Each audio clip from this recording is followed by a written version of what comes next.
wabarakatuh. Perkenalkan, nama saya Melisa Dwi Kurnia dari kelas B3 dengan NIM 040203240553. Oke, di video ini saya akan membahas tentang moderasi beragama. Yuk kita simak. Okay, let's go.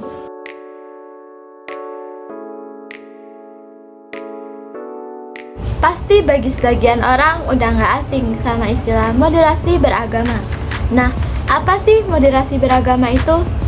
Kata moderasi sendiri berasal dari bahasa Latin moderatio yang artinya kesedangan, tidak berlebihan dan tidak kekurangan. Artinya pas dan tidak melebih-lebihkan atau mengurangi apapun. Sementara beragama adalah memeluk atau menganut suatu agama, di mana agama sendiri merupakan suatu kepercayaan pada Tuhan. Nah, kita langsung simak saja apa pengertian dari moderasi beragama. Nah, moderasi beragama adalah cara menjalankan ajaran agama yang menekankan keseimbangan. Seperti yang sudah saya sebutkan di atas dalam kata moderasi, yakni artinya sedang, tidak melebih-lebihkan dan tidak mengurangi apapun. Selain keseimbangan, terdapat juga toleransi dan penolakan terhadap ekstremisme. Apa sih ekstremisme itu? Ekstremisme adalah paham atau keyakinan yang sangat kuat terhadap suatu melebihi batas wajar. Jadi kayak nggak normal gitu dan dapat melanggar hukum loh. Sementara itu, tujuan dari moderasi beragama adalah untuk menciptakan keharmonisan sosial dan mencegah konflik yang sering terjadi akibat interpretasi yang fanatik dan eksklusif terhadap ajaran agama. Para ulama dan sarjana muslim biasanya mengacu pada surat Al-Baqarah ayat 143 yang berbunyi, Bismillahirrahmanirrahim. Wa kadzalika ja'alnakum ummatan wasatan litakunu syuhada 'alan nas ila akhir ayat. Artinya, dan demikian kami telah menjadikan kamu umat wasatan agar kamu menjadi saksi atas perbuatan manusia. Wasatan sendiri adalah padanan kata bermakna moderasi beragama yang telah disejajarkan oleh pakar Islam. Nah, pada ayat ini terdapat 3 hal penting yang perlu kita garis bawahi.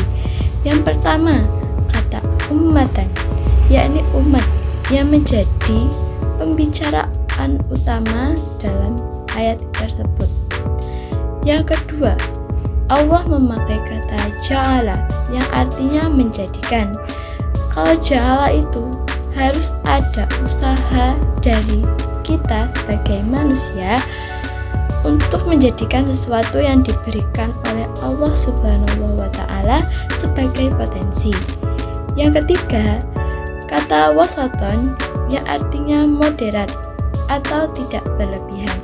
Sedangkan indikator moderasi beragama ada 4 nih, yaitu yang pertama ada komitmen kebangsaan, yaitu penerimaan terhadap prinsip-prinsip berbangsa yang tertuang dalam Konstitusi UUD 1945 dan regulasi yang berada di bawahnya. Yang kedua ada toleransi.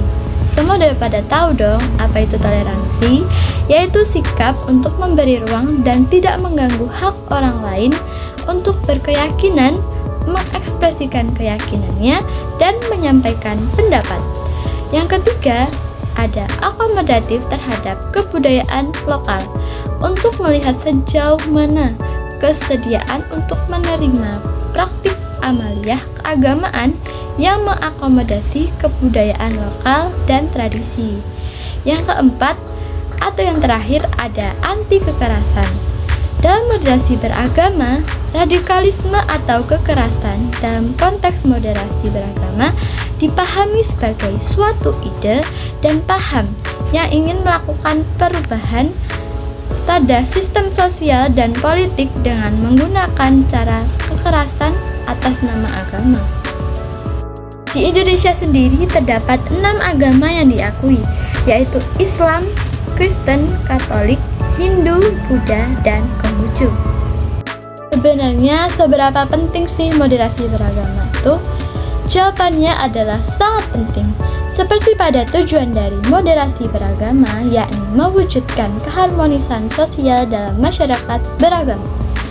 Tujuan lain dari moderasi beragama yakni seperti melindungi hak-hak pemeluk agama serta mewujudkan ketentraman dan kedamaian di antara umat beragama. Jadi, moderasi beragama sama sekali tidak untuk dilakukan, yakni dengan cara menghargai perbedaan, menghormati keyakinan orang lain, menjaga sikap, dan tidak mudah terprovokasi. Contoh sikap moderasi beragama yang dapat diterapkan dalam kehidupan sehari-hari, misal masyarakat yang tinggal di sekitar tempat ibadah yang berbeda seperti masjid, gereja, pura, atau vihara, saling menghormati dengan menjaga kebersihan lingkungan, mengendalikan suara, dan tidak mengganggu aktivitas ibadah yang sedang berlangsung. Selain itu, kita harus saling menghargai hak individu untuk memilih keyakinan dan cara hidup yang mereka anut. Jadi, kita tidak boleh memaksakan keyakinan kita kepada orang lain. Jadi, intinya, moderasi beragama adalah sikap tidak berlebihan dalam beragama. Nah, sekian penjelasan yang dapat saya sampaikan mengenai moderasi beragama dalam video ini. Apabila ada salah kata, perbuatan, atau ucapan dalam video ini, mohon dimaafkan. Wassalamualaikum warahmatullahi wabarakatuh.